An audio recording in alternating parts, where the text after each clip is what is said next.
Section 1. You will hear a woman telephoning a car rental company to ask about car renting services.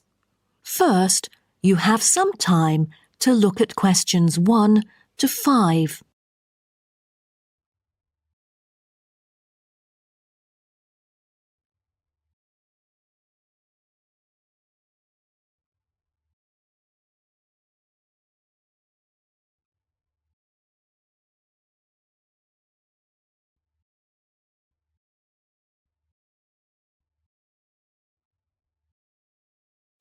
You will see that there is an example which has been done for you.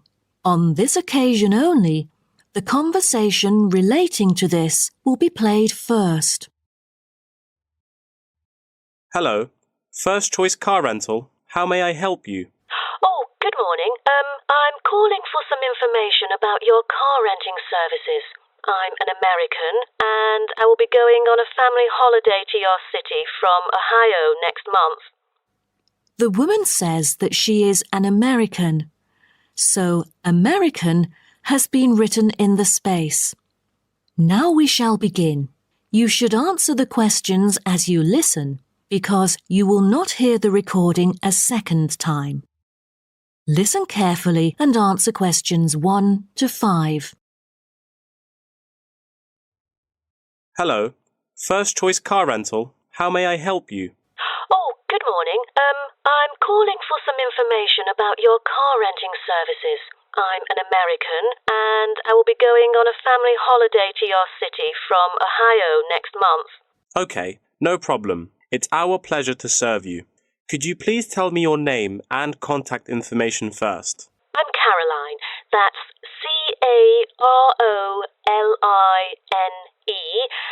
And my telephone number is 0419-6570156. Okay, I've got that. And how can I send you our quotation? If you are satisfied with our arrangement, is email all right, or should I send it by post? The latter, please. I'm afraid I'd prefer to read it on paper. That's no problem. I'm considering renting a caravan for a week, but I don't really know the price range for it, since I haven't rented any car through that method before. I think it should be within my budget of $50. You know, we have various caravans at different renting prices, according to the class of vehicle, facilities inside, mileage, etc.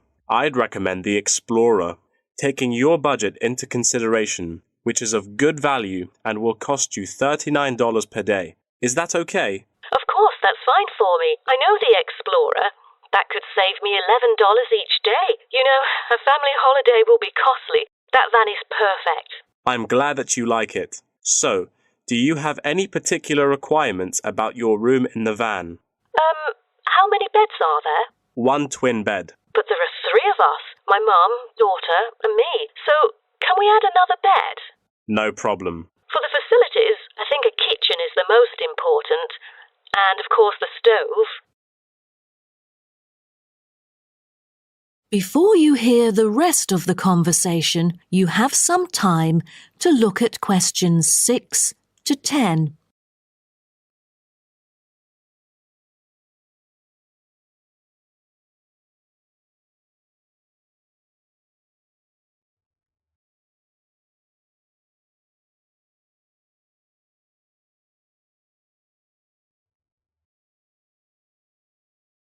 Now listen and answer questions 6 to 10. In our vans, such as Explorer, there are all the basic bedding materials you need, like pillows and blankets, as well as some equipment for daily life. And many things can be added into your room according to your needs, such as a coffee maker. Well, I need to have a heater in case it'll be cold at night, and a microwave, of course. All right, I've taken notes of all these things. Actually, all our vans should be taken from our company, which is not too far from the city centre, so we can pick you up from the centre for free. Is that okay? Oh, I'm afraid we'd better be picked up from the airport, as we are foreigners in your country and not familiar with the transport system. Is that all right? Yes, it is no problem. With that comes the information for the insurance. I need the driver's name and age. That is my daughter, Chris, who is 19, the youngest driver amongst us three. I'm sorry, but our company only accepts caravan drivers aged 25 or over, according to our regulations. So... Well, that would be me, Caroline, and I'm 49 years old. And where was your driving license issued? I mean the country. I've got a license in America, but I've also got one in Australia, which is still valid. Is it better for me to register the local one from your country? Yes, that might be better. So your registration number is... That is the end of section 1. You now have half a minute to check your answers.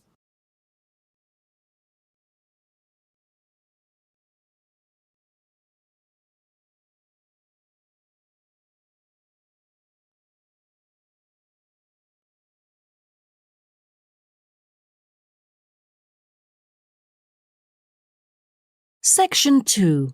You'll hear a talk between a host and a professor called Alison Downing about cocoa beans. First, you have some time to look at questions 11 to 16.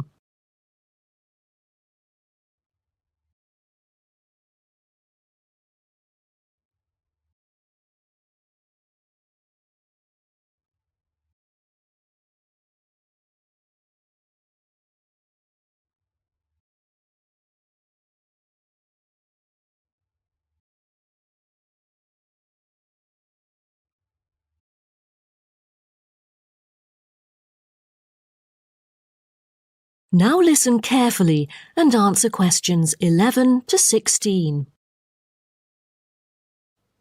Hello and welcome to today's talk. Here with me is the famous botanist, Professor Alison Downing. So, Alison, tell us something about cocoa beans. Cocoa beans, also called cacao beans, are the primary constituent in making chocolate. Grown in tropical areas in South and Central America, West Africa and Asia, the cocoa tree is often raised on small family-owned farms. When the harvested pods are opened to expose the beans, the pulp and cocoa seeds are removed and the rind is discarded. The pulp and seeds are then piled in heaps, placed in bins or laid out on grates for several days. During this time, the seeds and pulp undergo a process called sweating, where the thick pulp liquefies as it ferments. The fermented pulp trickles away, leaving cocoa seeds behind to be collected. This is when the beans are harvested, and then the bags holding them are ready to be transported. But the most important step in processing the cocoa bean is cleaning it. Once the beans are unloaded from the railroad cars, the packages are opened and then weighed by machines.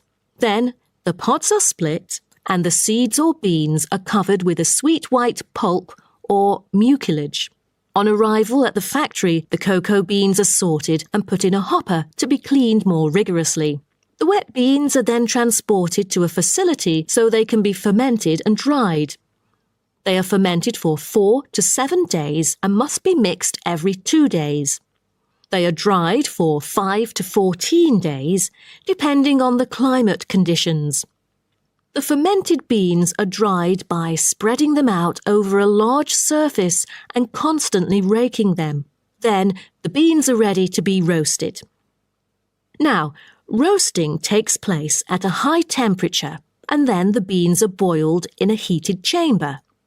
During the roasting process, the beans will be expanded and cracked. But prior to this, the beans are trodden and shuffled about using bare human feet.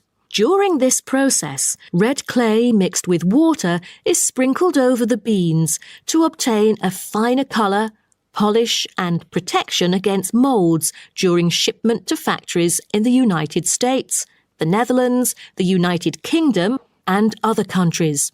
Now, back to what I was saying. After the beans are cracked, they need to be cooled. Then the roasted beans are sealed in pockets. Before you hear the rest of the talk, you have some time to look at questions 17 to 20.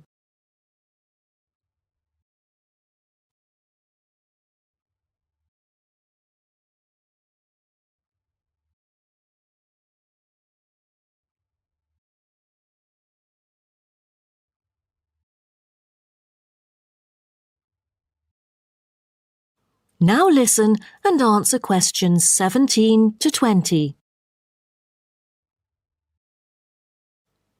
Wow, that is not a simple process, is it? But someone told me that different roasting levels of coffee can lead to different kinds of flavours. Yes, roasting coffee transforms the chemical and physical properties of green coffee beans into roasted coffee products. The roasting process is what produces the characteristic flavour of coffee by causing the green coffee beans to change in taste. Unroasted beans contain similar, if not higher levels of acids, protein, sugars and caffeine as those that have been roasted, but lack the taste of roasted coffee beans due to the Maillard and other chemical reactions that occur during roasting. The vast majority of coffee is roasted commercially on a large scale, but small-scale commercial roasting has grown significantly with the trend toward single-origin coffees served at specialty shops. Some coffee drinkers even roast coffee at home as a hobby in order to both experiment with the flavour profile of the beans and ensure the freshest possible roast. So here, I'm going to introduce some of these roasted coffee beans and their special flavours. Now, the first crack is lighter bodied and has a higher acidity level with no obvious roast flavour and is popular for its special mild taste. This level of roast is ideal for tasting the full original character of the coffee. The green beans are raw, unroasted coffee beans. They are strictly hard beans with a smoky flavour and are slightly acidic. We've also got French roast, and the flavour that comes across in French roast coffee usually has more to do with the roasting process than the actual quality of the beans. By the time the beans are dark enough to qualify as French, most of their original flavour has dissipated. In its place come the flavours of caramelising sugar, bittersweet coffee, and often a bit of chocolate. And finally, espresso smoky. That is, coffee brewed by forcing a small amount of nearly boiling water under pressure through finely ground coffee beans. Espresso is generally thicker than coffee brewed through other methods, has a higher concentration of suspended and dissolved solids, and has creamer on top. As a result of the pressurized brewing process, the flavours and chemicals in a typical cup of espresso are very concentrated. Espresso is also the base for other drinks, such as cafe latte, cappuccino, cafe macchiato, cafe mocha, flat white, or cafe americano. That is the end of section 2. You now have half a minute to check your answers.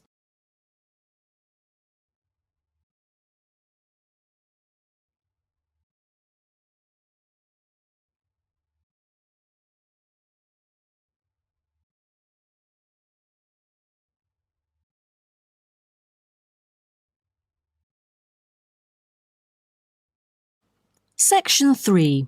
You will hear two students talking about the moa with the lecturer. First, you have some time to look at questions 21 to 26.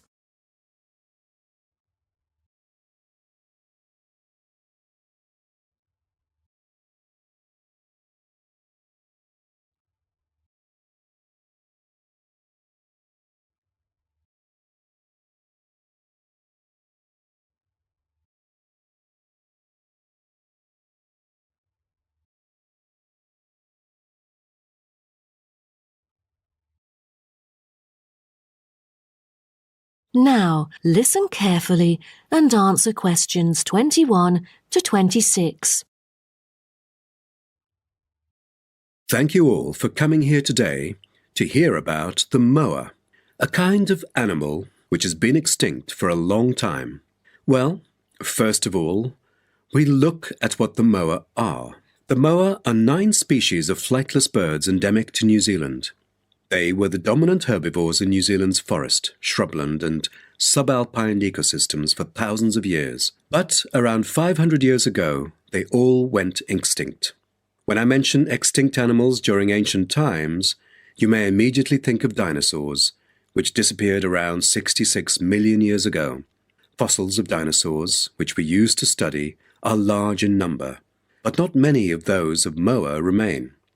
though both animals appeal to people today. So, the moas sound more mysterious now. But sir, I've got a question about these flightless birds. How can we distinguish them from other birds? That's a good question. Birds are commonly characterized by being warm-blooded, having feathers and wings, usually capable of flight, and laying eggs, while the flightless moa, until their extinction, were the largest birds in the world. Their heads are relatively small in relation to their bodies, and they are the only wingless birds lacking even the vestigial wings and substantial tailbones in their family. That's impressive, but were they born to be like that? I mean, when they were chicks. Yes, absolutely. So let's move on to the chicks. The eggs of moa were laid in nests and incubated for about 2 months. The chicks would be well developed upon hatching, and probably would be able to leave the nests to feed on their own almost immediately. I've heard that the male moa are thought to have incubated the eggs. Is that true? I think there is a possibility for that. I've read somewhere that the sex-specific DNA recovered from the outer surfaces of eggshells suggested that these eggs were likely to have been hatched by the male, but we still need to consult more. But I have a question. There has been some occasional speculation that the moa were still alive, because someone said they had caught sight of them in New Zealand in the late 19th century, or even the 20th. Do you think it's possible? I'm not amazed by that, since that kind of thing has been claimed several times. But I find it funny, because no reliable evidence of moa tracks has ever been found, and experts still contend that moa survival is extremely unlikely. So what was the reason for the moa's extinction? I wonder if it was global warming or some other factors related to their living environment. Well, before the arrival of human settlers in New Zealand, the moa's only predator was the massive Haas eagle. Then the Maori arrived sometime before CE 1300, and all moa genera were soon driven to extinction by hunting. What a horrible thing. Before you hear the rest of the talk, you have some time to look at questions 27 to 30.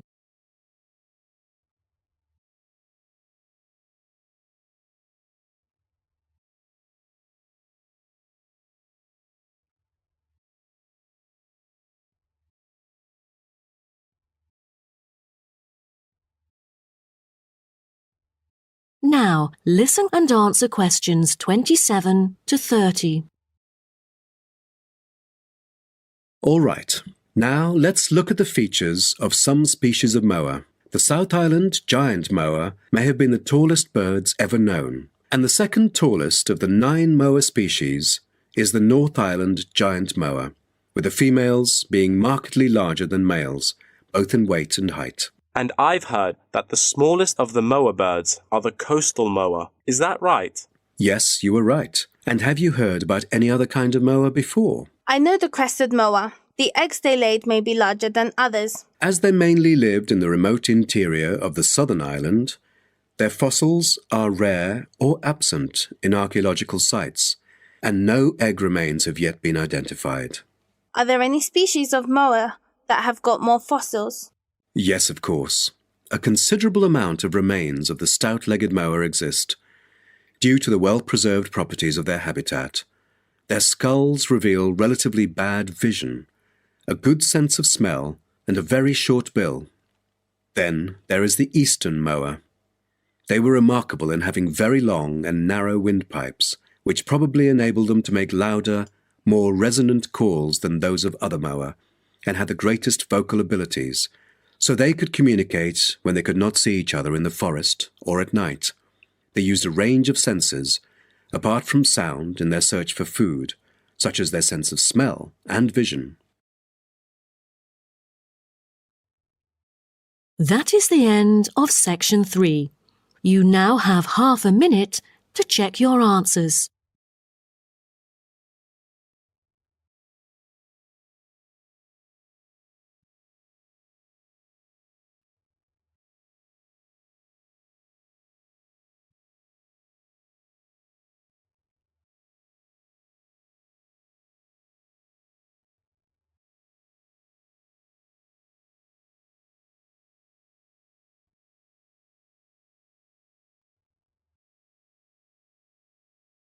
Now turn to Section 4. Section 4.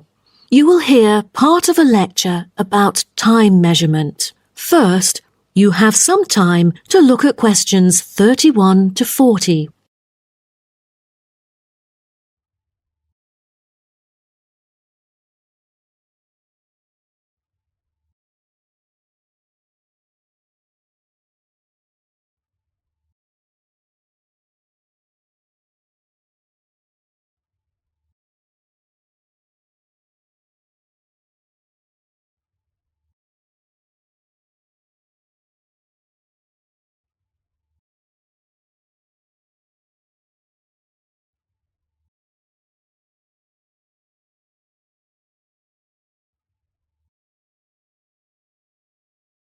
Now, listen carefully and answer questions 31 to 40.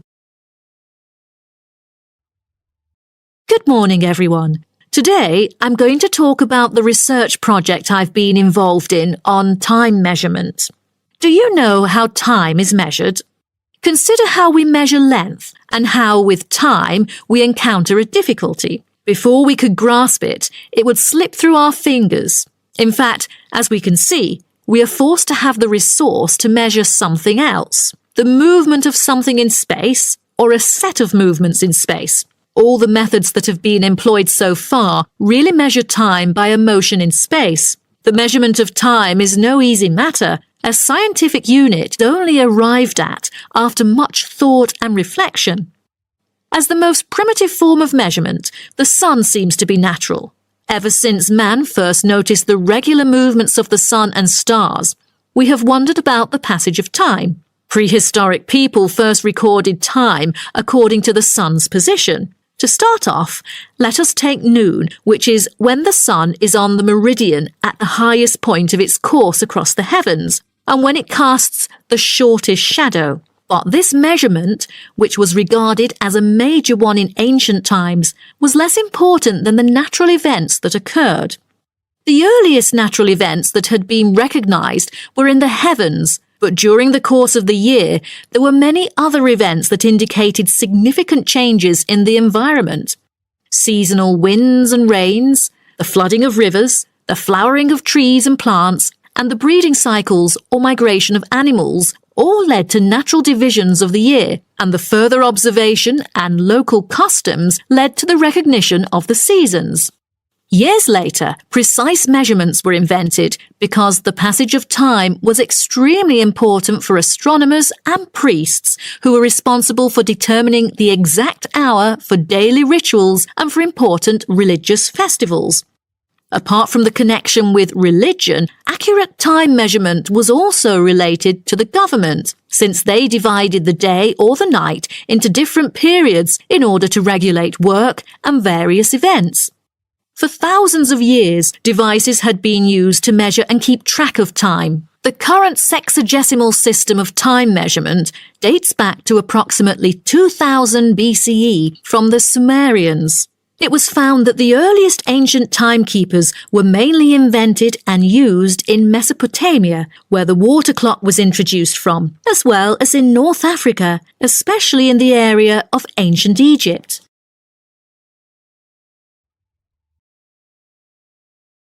So, now I'd like to introduce you to some of the most well-known ancient timekeepers, as well as the disadvantages of them, for which they were replaced by various new forms of clocks that were used afterwards. A sundial is a device that tells the time of day by the apparent positioning of the sun in the sky. In the narrowest sense of the word, it consists of a flat plate and a gnomon which casts a shadow onto the dial. As the sun appears to move across the sky, the shadow aligns with different hour lines which are marked on the dial to indicate the time of day. However, it was quickly noted that the length of the day varied at different times of the year.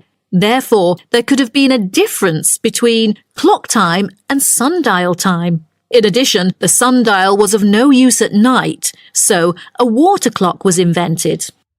The water clock, or clepsydra, appeared to have been invented around 1500 BCE and was a device which relied on the steady flow of water from or into a container. Measurements could be marked on the container or on a receptacle for the water. It was reliable, but the water flow still depended on the variation of pressure and temperature from the top of water in the container. As the technology of glass blowing developed, from some time in the 14th century, it became possible to make sand glasses.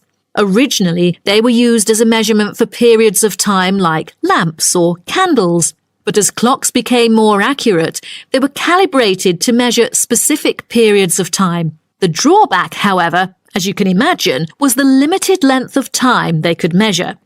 The last timekeeper to be introduced is the fire candle clock. Candle clocks took advantage of a simple concept, the slow and consistent nature of a burning wax candle.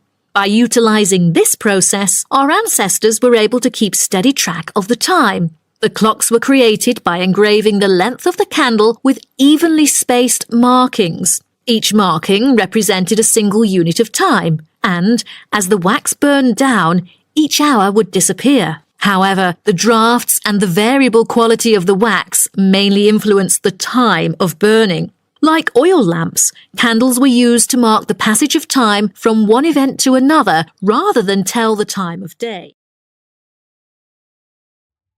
That is the end of section 4. You now have half a minute to check your answers.